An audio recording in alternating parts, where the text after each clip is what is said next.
काली हटिथिला जगन्नाथ धाम फलक आज देखा मिली जगन्नाथ धाम स्थायी फलक जिद्रे अटल पश्चिमबंग मुख्यमंत्री ममता बानार्जी दीघा जगन्नाथ मंदिर को जगन्नाथ धामर परिचय देवा नहीं थमुनी विवाद ममता एपरी निष्पत्ति एवं जगन्नाथ प्रेमी को व्यथित करिछि।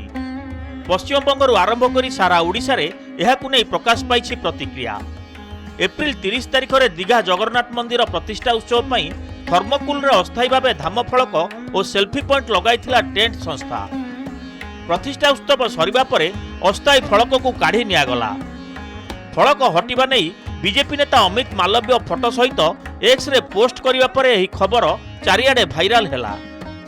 परे राताराती पश्चिमबंग सरकार मंदिर सामने जगन्नाथ धाम लेखाथिबा फलक लगाई दैछंती। एहा सहित श्रद्धालुंक पई स्थायी सेल्फी पॉइंट रो व्यवस्था करूछंती। শুনুন আমরা তো এই সব ল্যাঙ্গুয়েজ নিয়ে এত করি না, তবুও লিখেছে, এটা তো ভুল করে মনে হয় লিখে দিয়েছে। এটার উপরে কেস হয়তো হয়ে যেতে পারে, জগন্নাথ ধামের উপরে কেস হয়ে যেতে পারে।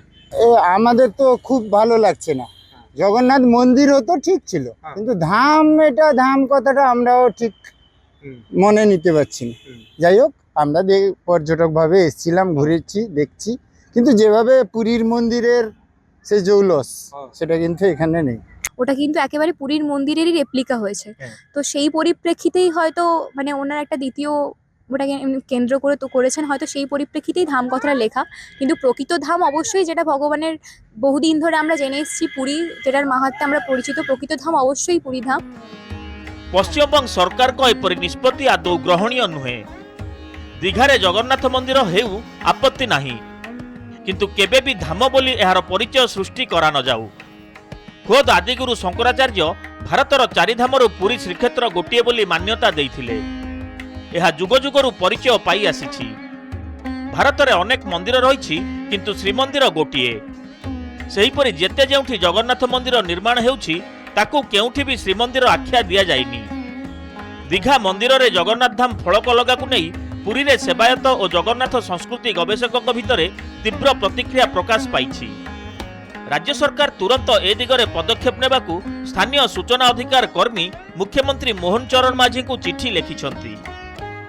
से काढ़े निश्चित भाव काढ़े, कारण श्रीक्षेत्र बेंगली माने तांको ऊपर प्रेसर कले, निश्चित भाव काढ़े। से जो भाभी जहाँ ये जगन्नाथ क्या छाड़ी ना दीदी की छाड़ी। आप आलोचना पर्यालोचना चली बीजेपी सरकार डबल इंजिन सरकार आपंकर हिंदुत्व को नहीं सब राजनीति कर हिंदुत्व को जी राजनीति कर हिंदुत्व राजनीति सबुठ मुख्य हूँ चारिधाम जे कि प्रथम जे कि आदि शंकराचार्य जो सृष्टि करते।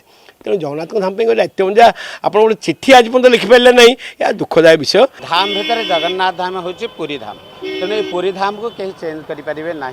पुरी धाम जपरी जगन्नाथ धाम रहिबो।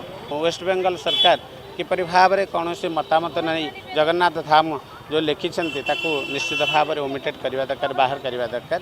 एटा जानी शुणी कराई ये बर्तमान काढ़ी दो, आम एटा प्रचार कर सारे तुम जहाँ कुछ कर।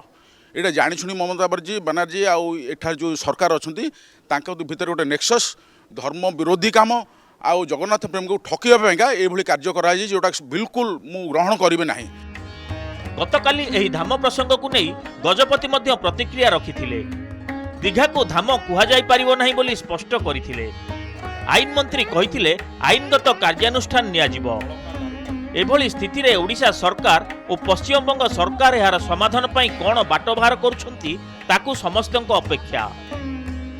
दीघारु शंभुनाथ दास, पुरीरु कैमरा पर्सन विक्रम एवं सागर शिवप्रसाद दास को रिपोर्ट, नंदीघोष टीवी।